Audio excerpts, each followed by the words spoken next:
Primero que todo, el Zen es una religión sin un concepto de Dios. Es un fenómeno único. Todas las demás religiones existen alrededor del concepto de Dios, pero, para el Zen, el hombre es el objetivo, el hombre es el fin en sí mismo.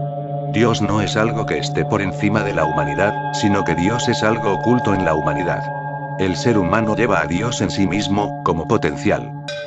Por eso en el Zen no existe el concepto de Dios.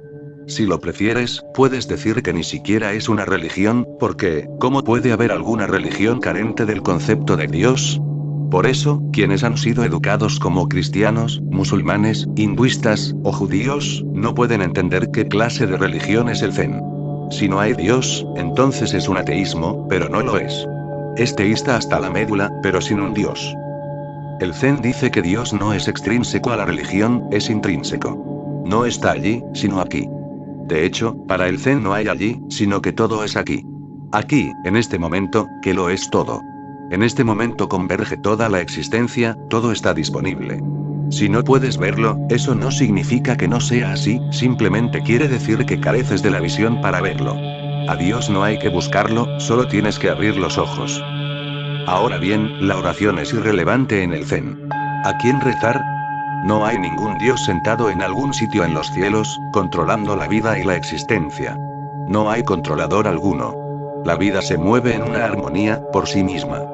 No hay nadie fuera de ella que le dé órdenes. Cuando existe una autoridad externa, se crea una especie de esclavitud. Un cristiano se convierte en esclavo, y lo mismo sucede con los musulmanes.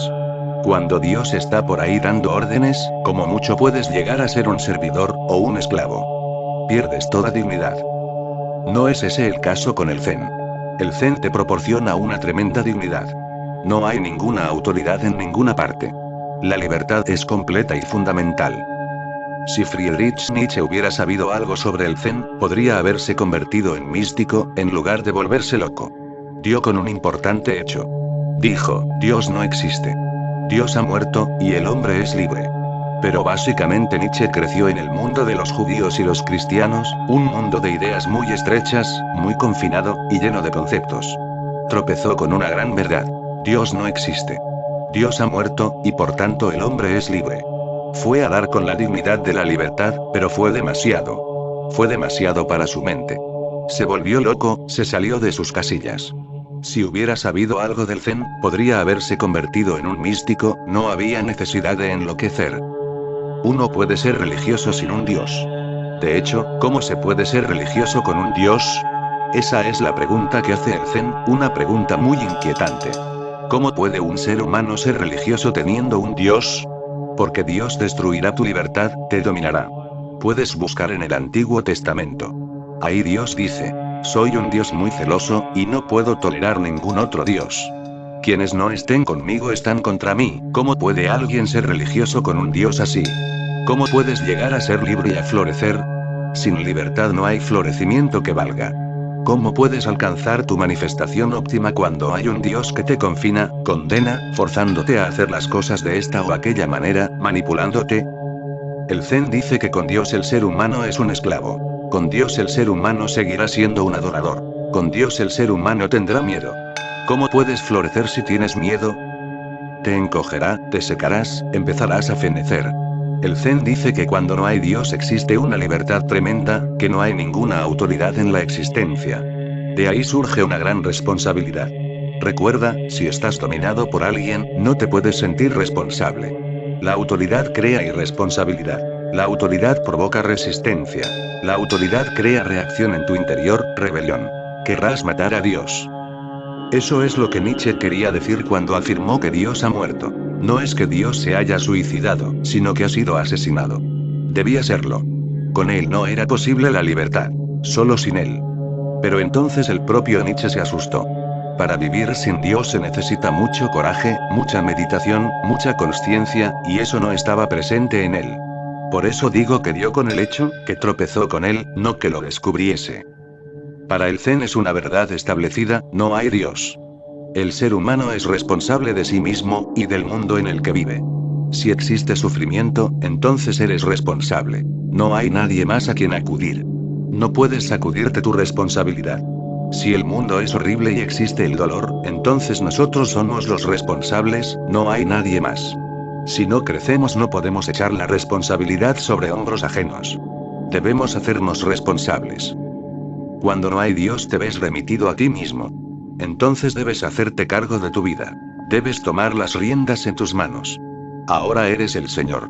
Deberás estar más alerta y consciente, porque serás responsable de todo aquello que suceda. Eso da mucha responsabilidad. Uno empieza a estar más alerta, más atento. Uno empieza a vivir de una manera totalmente distinta. Uno se torna más observador.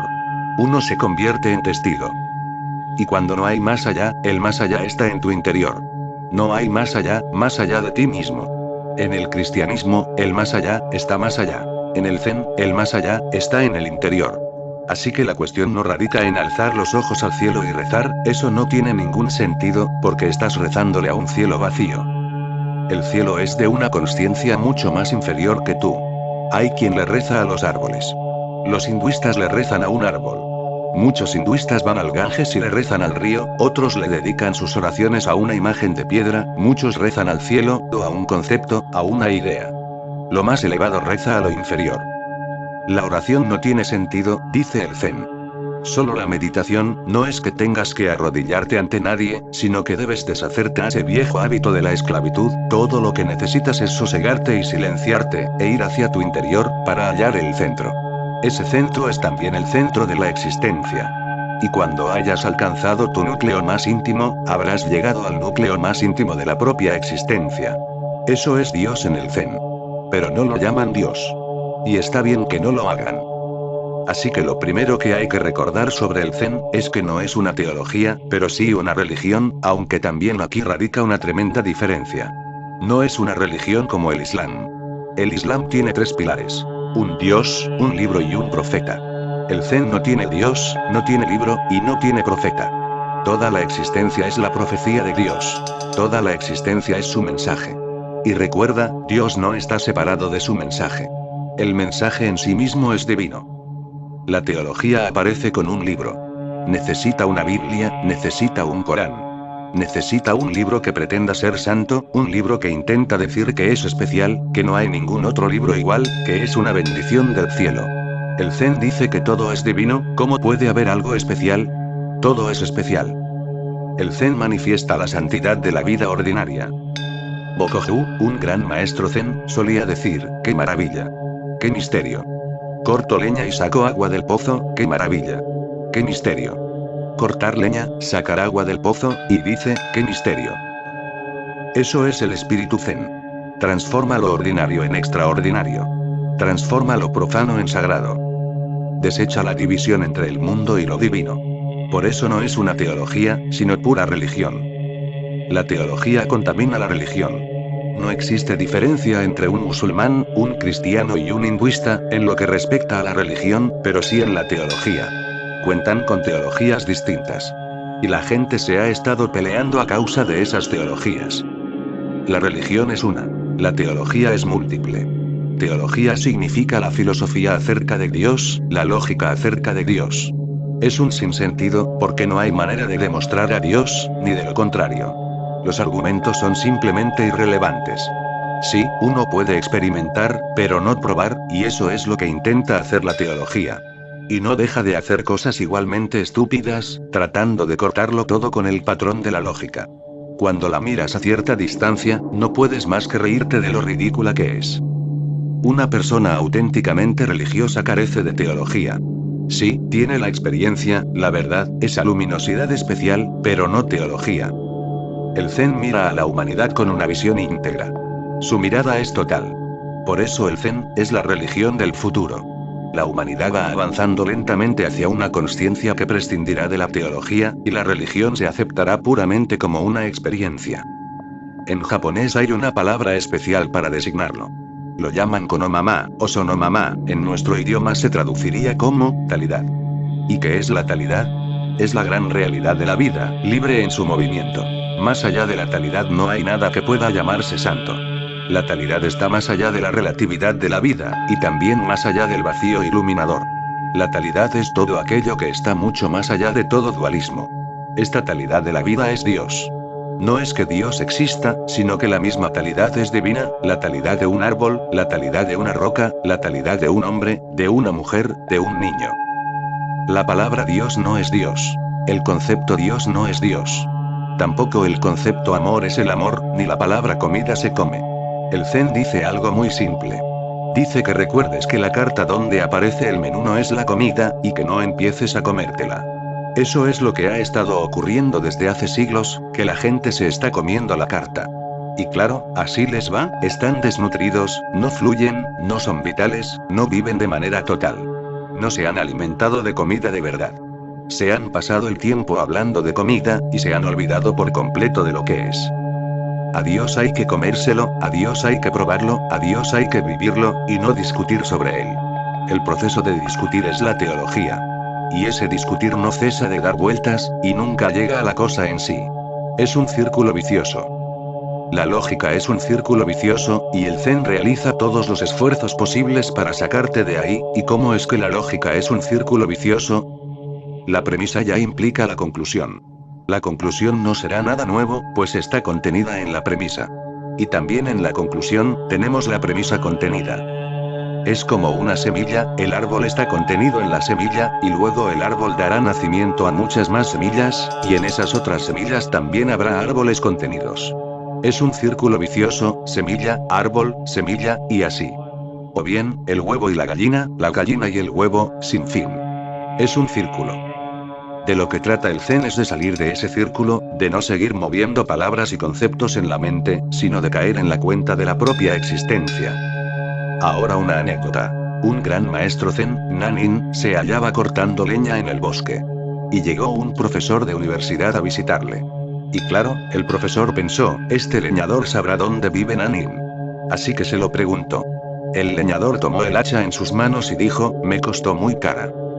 El profesor no le había preguntado nada sobre el hacha. Lo que hacía era preguntarle dónde vivía Nanin, le preguntaba si le hallaría en el templo.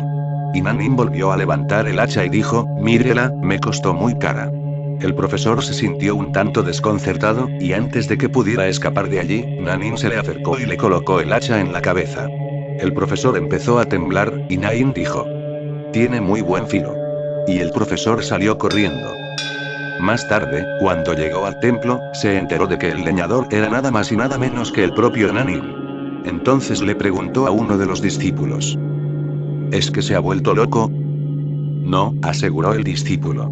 Usted le ha preguntado si estaba Nanin, y él ha respondido que sí. Le mostraba su talidad. En ese momento era leñador, estaba totalmente absorbido en el filo del hacha. En ese momento era esa filosidad. Al ser tan inmediato, al estar tan en el presente, le estaba diciendo, soy en ella. Lo pasó usted por alto. Le estaba enseñando la cualidad de Zen. El Zen es no conceptual, no intelectual. Es la única religión del mundo que predica inmediatez momento a momento, estar presente en el momento, ni en el pasado, ni en el futuro. Pero la gente ha vivido entre teologías, y esas teologías les hacen ser infantiles, no les permiten crecer. No puedes crecer si estás confinado en una teología, siendo cristiano, hinduista, maometano, o incluso budista. No puedes crecer. No tienes espacio interior suficiente para crecer. Estás muy confinado en un espacio, muy estrecho. Estás prisionero. El Zen significa madurez. El Zen significa desechar todos los deseos, y ver cuál es la situación. No interpongas tus sueños frente a la realidad. Límpiate los ojos de sueños, para así poder ver la situación. Todas las ideologías impiden que lo veas. Las ideologías son vendas que te obstruyen la vista.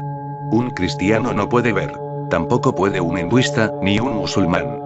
Porque estáis tan llenos de ideas que solo veis lo que queréis ver, no hacéis más que ver lo que no está presente, proyectáis, interpretáis, creáis una realidad propia y particular, que no está ahí. Eso crea una especie de delirio. 99 de cada 100 de vuestros pretendidos santos, son gente que delira. El Zen proporciona cordura al mundo, cordura total. Dice, desecha todas las ideologías, sé vacío.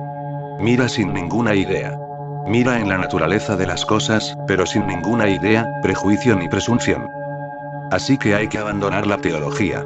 Si no, te mantendrá ocupado. ¿Ves cuál es la cuestión?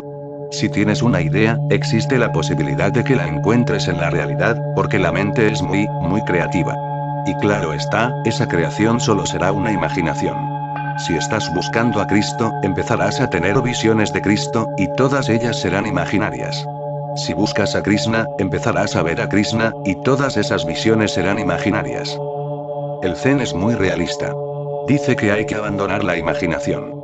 La imaginación proviene del pasado, llevas desde la infancia condicionado por ciertas ideas. Desde la infancia te han llevado a la iglesia, al templo, a la mezquita. Te han llevado al erudito, al sacerdote. Te han forzado a escuchar sermones, han metido en tu mente todo tipo de cosas. No te aproximes a la realidad con toda esa carga. Si no, no acabarás de saber lo que es. Descargar, aligerar. Ese aligerar es Zen. El Zen es sencillo pero difícil a la vez. En realidad es la cosa más simple del mundo, la más simple porque es espontánea. Pero muy difícil a causa de nuestras mentes condicionadas, a causa del mundo enloquecido en que vivimos, en que nos han criado, y que nos ha corrompido. Recuerda, el Zen no es una filosofía, sino poesía. No propone, sino que simplemente persuade. No discute, simplemente canta su propia canción. Es estético hasta la médula, y para nada ascético. No cree en ser arrogante o agresivo hacia la realidad, sino en el amor. Cree que si participamos con la realidad, esta nos revelará sus secretos. Crea una consciencia participativa. Es poesía, es pura poesía. Igual que es pura religión.